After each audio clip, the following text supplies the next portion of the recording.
Assalamualaikum warahmatullahi wabarakatuh. Selamat malam sahabat Penjaga Nusantara.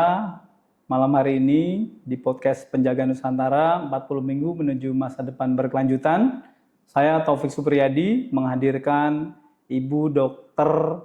Yana Pilgrima dari Rumah Sakit Dharma Nugraha. Apa kabar dok malam hari ini? Baik, alhamdulillah. Terima kasih Pak Taufik. Alhamdulillah dokter. Sahabat Penjaga Nusantara, malam hari ini kita akan membahas mengenai perlunya cuci tangan. Seperti apa cuci tangan? Di podcast Penjaga Nusantara akan kita kupas tuntas. Baik dokter, ini di tempat kita ini kan ada 40 item pencegah krisis planet. Salah satunya adalah media cuci tangan yang kita sediakan untuk menjaga lingkungan tetap lestari gitu dok ya. Nah, pertanyaan kami adalah, menurut dokter, kenapa sih kita harus cuci tangan dok? Boleh dijelaskan ke teman-teman sahabat Penjaga Nusantara nggak dok? Ya, terima kasih Pak Taufik.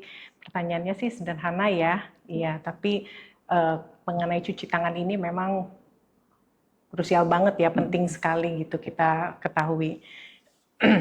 Anak-anak juga kan pasti kalau disuruh cuci tangan, mereka akan menanyakan, kenapa sih mah kok aku harus cuci tangan? Bunda, ayah, kok setiap mau makan aku harus cuci tangan? Gitu. Jadi kita harus tahu bahwa tangan kita ini adalah media yang sangat baik untuk penularan penyakit. Nah, jadi ketika kita memegang benda, misalnya kita buka handle pintu, kita kan nggak tahu kalau handle pintu itu pernah dipegang oleh seseorang yang sakit, misalnya dia habis batuk. Nah, pakai tangan ditutup, kemudian dipegang handle pintu, terus kita yang nggak tahu kita juga pegang handle pintu kan. Terus kemudian nanti kita lupa nih, kita nggak cuci tangan, kita menguap, tangannya ditutup, mukanya dijauhin, mulutnya ditutup pakai tangan, atau kita kemudian mengambil makanan, kita langsung makan. Nah, di situ kan terjadi penularan kuman ya. Nah, jadi kuman mudah masuk ke dalam tubuh. Kalau daya tahan tubuh kita lagi menurun, langsung timbul gejala penyakit gitu. Jadi kita apabila memegang sesuatu, kemudian ingin memasukkan sesuatu ke dalam mulut, kita harus cuci tangan gitu dok? Ya betul, harus cuci tangan dulu. Terus cuci tangan, cara cuci tangannya ada metodenya mungkin dok? Bisa dijelaskan kepada kita metode cuci tangan gitu, seperti apa mungkin? Ya, metode cuci tangan yang diajarkan, yang diterapkan oleh WHO itu disebutnya 6 langkah cuci tangan. Ya, 6 langkah itu pertama bagaimana? Pertama, basuhkan tangan dengan air yang mengalir. Kemudian kita ambil sabun secukupnya, kita ratakan di telapak tangan. Setelah itu kita usapkan di punggung tangan, digosok-gosok. Ini kan posisi punggung. Masuk juga ke sela-sela jari. Kemudian kanan dan kiri ya sama. Kemudian setelah selesai punggung tangan, kita gosokkan juga di sela-sela jari sama telapak tangannya juga, ya. Kemudian kita bersihkan punggung jari dengan cara dikunci seperti ini, ya, dibersihkan seperti ini punggung jarinya, gitu. Ya, kemudian kita gosokkan ibu jari. Kanan dan kiri. Nah, kemudian untuk membersihkan kuku, ya kita gosok-gosokkan putar-putar seperti ini, ya kanan dan kiri. Nah, setelah selesai baru kita bilas dengan air yang mengalir, air yang bersih. Setelah bersih, nggak ada sabunnya, baru kita keringkan dengan handuk yang kering dan bersih atau pakai tisu. Kalau nggak ada dua itu, kita bisa angin-anginkan. Oh, menarik sahabat Penjaga Nusantara, ternyata ada 6 langkah untuk cuci tangan. Nanti bisa diulang-ulang podcast kita, penjelasan dari dokter ini supaya kita hafal gitu ya. Terima kasih dokter, sangat mencerahkan tentang bagaimana cara mencuci tangan. Tadi dijelaskan ada 6 metode, saya juga mencoba, cuman karena tidak ada sabunnya jadi berasa keset gitu dok ya, kurang licin. Sahabat Penjaga Nusantara, berikutnya saya ingin bertanya kepada dokter Yana Pilgrima ini, kapan sih dok kita harus cuci tangan? Tapi sebelum dijawab kita minum dulu dok. Ya, untuk kasih. Hidup jaya abadi dok.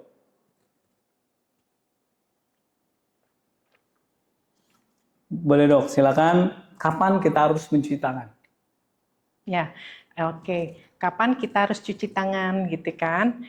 Yang paling utama tentu adalah sebelum dan setelah makan gitu ya. Kemudian untuk ibu-ibu ketika mau menyajikan masakan, mau masak nih, tetap harus cuci tangan ketika masak dan setelah masak. Kemudian menyajikan makanan di meja makan juga harus dalam keadaan tangannya bersih. Gitu. Kemudian setelah kita menggunakan toilet, ya, kita juga harus wajib cuci tangan.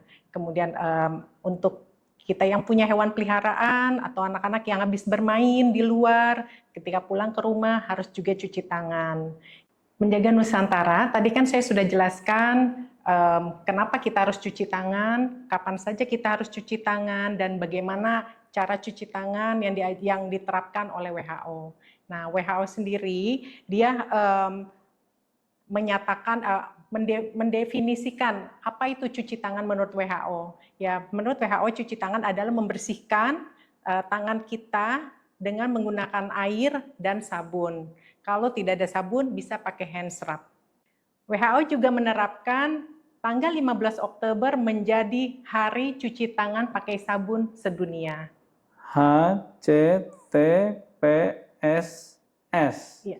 Hari Cuci Tangan Pakai Sabun Sedunia. Masya Allah, panjang banget ya. Iya, iya. 15 Oktober ya dok ya? 15 Oktober. Oh baik, masih sahabat Penjaga Nusantara, ingat-ingat 15 Oktober adalah Hari Cuci Tangan menggunakan sabun sedunia. Oh, kalau bisa kita bikin event ini, undang Edi Geseng buat perform di sini nih dok.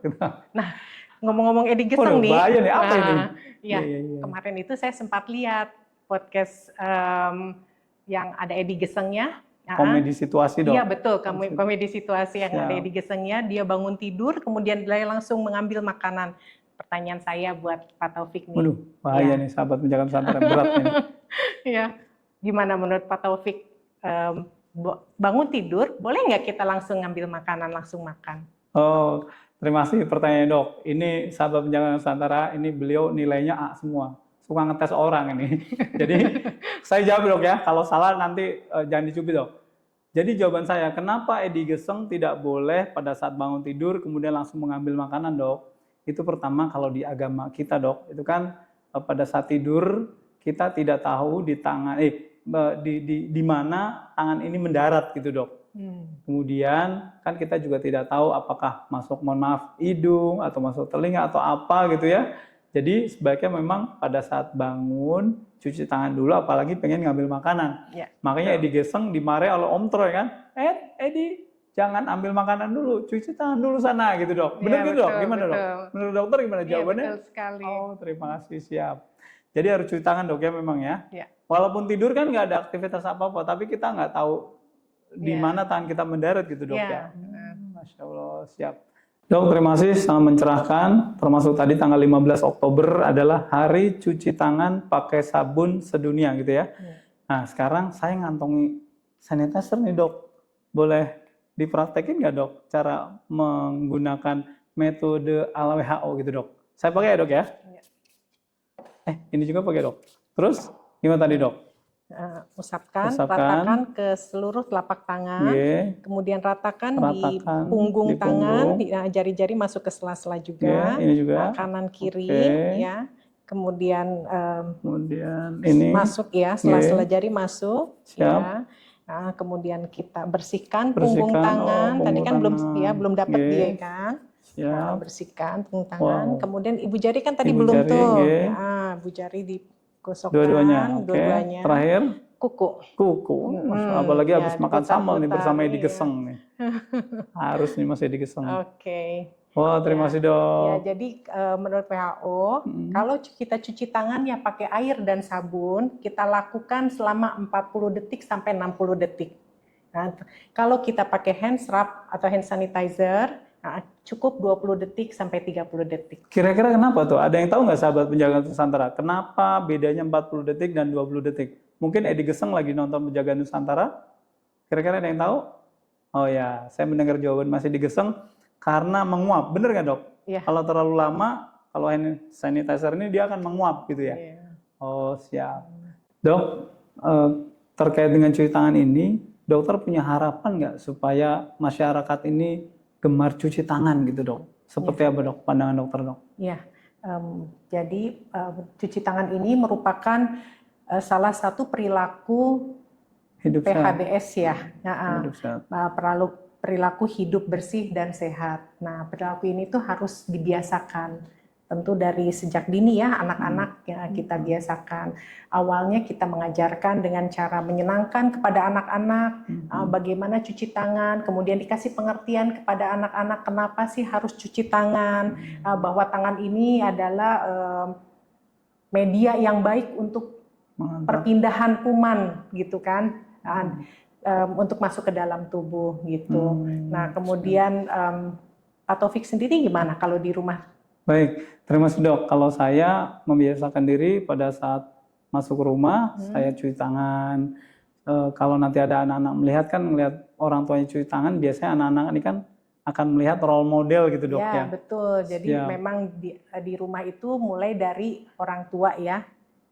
Kemudian nanti di masyarakat kita juga seperti di sini saya lihat media cuci tangannya sudah banyak tersedia ya. Iya dok, memang pada saat COVID kemarin itu di setiap gang itu diberi media cuci tangan oleh dinas gitu dok. Dan kita manfaatkan sampai hari ini gitu dok. Ya, ada sabun ya Pak? Ada sabunnya. Nanti dokter bisa lihat keluar dari ruangan ini, kita keluar menuju mobil dokter, ada media cuci tangan. Harusnya sih ada sabunnya gitu dok. Kalau kemudian diambil Edi Geseng, saya nggak tahu. Edi Geseng ini kan suka iseng gitu dok. Gitu dok ya. Nah, yang kedua dok, sebagai pendidik, kami juga mengingatkan kepada para mahasiswa gitu dok. Jadi jangan lupa cuci tangan sebelum makan, jangan lupa cuci tangan setelah dari luar gitu dok. Ya, harapannya kita bisa hidup sehat gitu dok ya. Dok, sebelum kita akhiri diskusi malam hari ini, mungkin dokter punya kata penutup yang bermanfaat buat kita semua nih, sahabat penjaga Nusantara. Silakan dok. Ya, dengan kita mencuci tangan, tubuh menjadi sehat dan lingkungan jadi terawat. Oh, Masya Allah, ini gurindam banget ini sahabat penjaga Nusantara. Sehat, lingkungan jadi terawat. Ya. Logikanya kalau saya tafsirkan berarti kira-kira gini ya dok. Kalau lingkungan ini kan dijaga oleh manusia gitu ya. Kalau manusianya sehat, insya Allah lingkungannya akan bisa dijaga gitu dok ya. Oh, luar biasa. Sahabat penjaga Nusantara, tadi quote yang diangkat oleh Dr. Yana Pilgrima ini sangat mencerahkan. Artinya kalau tubuh sehat, maka lingkungan akan terawat gitu. Ini sejalan dengan Undang-Undang 32 tahun 2009 pasal 70 ayat 1 di mana kita diminta untuk menjaga lingkungan agar tetap lestari dengan cara kita masing-masing. Nah, sahabat penjaga Nusantara, sejatinya kita adalah penjaga alam. Maka bergeraklah karena lingkungan ini adalah titipan dari anak cucu kita. Mau tahu kelanjutannya 40 minggu menuju masa depan berkelanjutan? Di podcast Penjaga Nusantara, solusinya. Bersama tumbuh maju. Penjaga Nusantara untuk Indonesia. Assalamualaikum warahmatullahi wabarakatuh. Waalaikumsalam warahmatullahi wabarakatuh. Terima kasih dokter sudah Sama-sama bergabung kemarin. Terima kasih juga.